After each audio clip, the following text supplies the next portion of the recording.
Former Finance Minister Ken Ofori-Atta is reported to be pursuing permanent residency in the United States instead of returning to Ghana, where he faces corruption-related allegations linked to his time in office.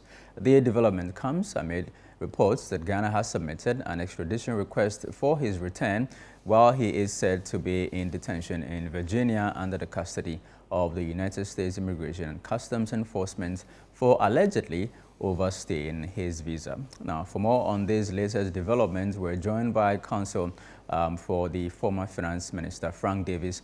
He's joined us via telephone. Good evening to you, Counsel. Thank you for your time on the ChannelOne newsrooms. These new reports that the former Finance Minister is seeking permanent residency in the United States, are they true? I mean, can you confirm to us? And how is he doing? Good evening, and thank you. Good evening to your esteemed viewers and first listeners. Well, Kenneth is doing fine, I would say. He's doing very, very good. He is protected by the good Lord God as he protects all of us. He's good. And what is new? There's basically nothing new. We have all known that Ken has put in an application for an adjustment of his immigration status. And that matter is being handled by the American team of lawyers. Right. I think it's only fair that we leave them to explore whatever legal remedies, legal avenues, and opportunities they have to assist Ken in the United States. Those of us in this part of the world are also doing whatever we can to assist Ken here. So I think this is a public domain. Whatever link you took this from, it's quite obvious that it's the American lawyers that are dealing with the matter. So I think any comment I pass will be meaningless. But at the back of all this, the government of Ghana has put in an extradition request. And flowing from that extradition request, there will be extradition proceedings. So one way or the other, there is heavy indication that this matter will be contested. So when we get to that bridge, obviously it will be crossed. I believe that the intent of the extradition request is to have Ken removed from the United States of America and be brought down to Ghana. I think that matter lies squarely in the domain of the Attorney General of the Republic. So we would await the outcome of the extradition proceedings. Whatever you have heard about him seeking permanent residence status or whatever you said is contingent on the extradition proceedings. So let us all wait and see what happens. I think that it is only right that we do that. Legal proceedings grind slowly, but at the end of the day, they grind. Yeah. Counsel, if the extradition request processes fail, I mean, will Ken himself voluntarily return to Ghana?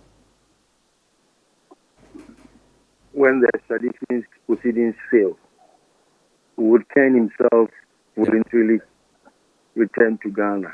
Yeah. Why don't we all wait for those proceedings to be exhausted? I don't speak into the future. I just speak into the present. So let us wait. When those proceedings are going through it, the decision for him to come down to Ghana or not will be made. But at any rate, Right. Is there not been so much talk about trial in absentia? So why won't us rather be concerned with that? Once upon a time, somebody was facing trial, charged, put before a court of competent jurisdiction. The person sought permission to seek whatever in the United States, same place. That person never came back.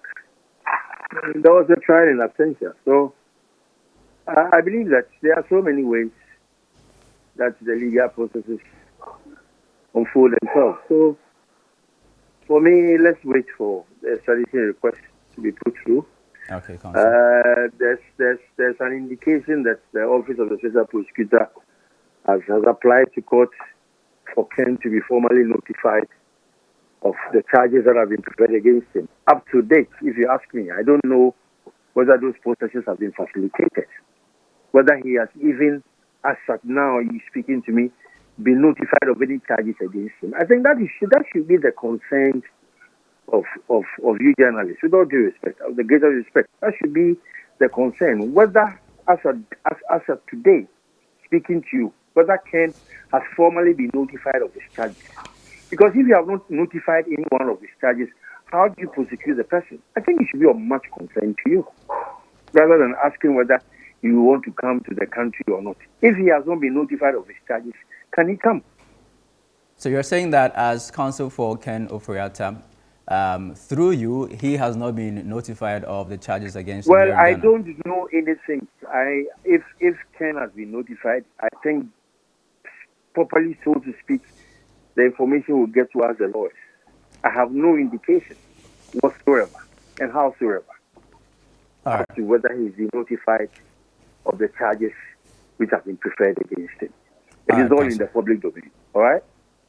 All right. Thank you very much. Lawyer Frank Davis is counsel for former Finance Minister Ken Ofori-Atta.